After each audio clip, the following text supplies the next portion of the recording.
mga katahanan, isang mapagpalang araw po sa ating lahat because it's Lenten season, and in this episode natin sa Usapang Pantahanan ay aming pong inihanda ang isang cooking demo courtesy by yours truly. It's a simple recipe na we can enjoy sa ating pong family. At syempre, si Mommy Nardine po ay nais ko pong batiin sapagkat siya po ay nakabakasyon ngayon sa Europa. Hello, Mommy Nardine! Kumusta ka na dyan sa Europe? And next week, abangan po ninyo ang aming episode with Mommy Nardine. So meanwhile, let's watch ito pong aking demonstration about the herb mussels o ating pong paboritong tahong. Enjoy watching! Pantahanan. This is Mommy Fem and I'm here to show you how I make my savory tahong. Sa mga ingredients, we need the following: 1 head of garlic and 1 medium-sized onion slice, at ito po yung pampalasa, which is our lemongrass o yung tanglad. So, as you can see, yung tangkay ang aking pong ginamit. And para to make it more flavorful, we need to chop a little bit dito sa pinaka-dulo niya para lumabas yung flavor. Okay? What I mean by chop, hindi chop. It should be, dapat siya po ay tinadtad ng bahagya. Yan. And of course, since this is my version, instead of Sprite as isa sa mga magpapatingkad ng lasa ng tahong, I use this alternative which is Right and Light, lemon and lime flavor, kasi ano siya, sugar free. Ayan. So it's a healthier alternative. And di pwedeng kalimutan ang tahong. So binabad ko muna siya for a while. Ayan. At tatanggalan ko pa yan ng mga kailangan tanggalin. So, sa tahong kasi you need to remove yung mga excess buhok. And gagamit din tayo for kung anong vegetable ang gusto nyong isama. At syempre, sa panggisa, gagamit ako ng extra virgin olive oil. Mas masarap kasi siya sa panggisa. Pero kung wala naman, you can use the ordinary cooking oil you have at home. So first, preheat our olive oil. Yan. And then, saute our garlic.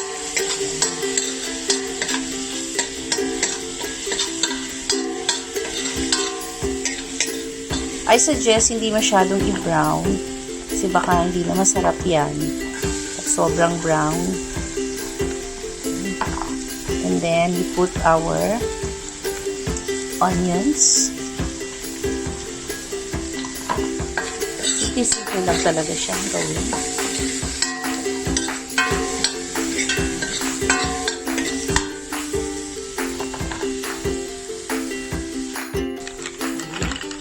Next step is, of course, ilagay ng ating paboritong tahong. So, if you notice, hindi naman ako naglagay ng asin kasi mamaya ay parang magiging ano din siya, maalot. Ang tahong galing kasi sa dagat.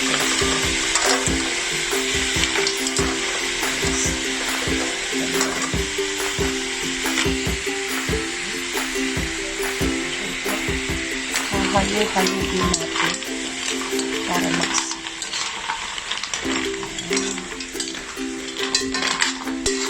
maganda dito sa actually ang tahong, it's low fat and it's a good protein source. So we featured before ito, pero I'd like to feature it again na talagang niluluto. Kasi yung the first episode na about Savor Tahong, picture lang yun eh. Okay. Yan. So, at this point, gisa-gisa lang muna. Then, siguro mga after 2 minutes, pwede na natin ilagay yung ating right and light. And so, at this point, makikita nyo na bukas-bukas na ang mga tahong. So, it's about time, after 2 minutes, ay ilalagay na natin yung ating isa sa mga ingredient to make it parang sweet. At the same time, magbe-blend siya doon sa saltiness ng tahong. I tried this before. No? Sarap naman siya. So, I'm not endorsing this brand. Kaya kasi, tutuwa lang ng sugar kasi. Pero, yan, no? So, buong bote ang ilalagay. Yan. At this point, pwede na nating takpan ang ating ano, and let it sit.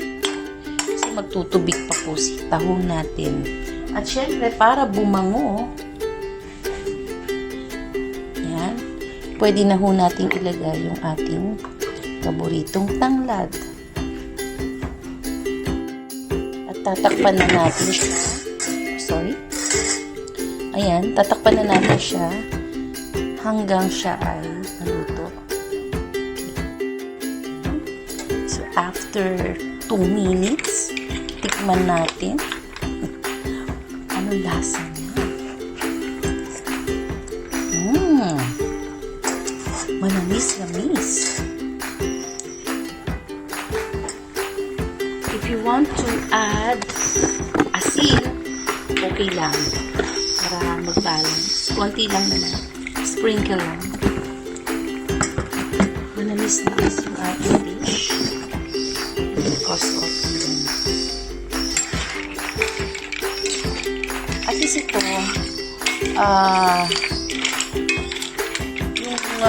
normal na sinasabaw lang with the ginger.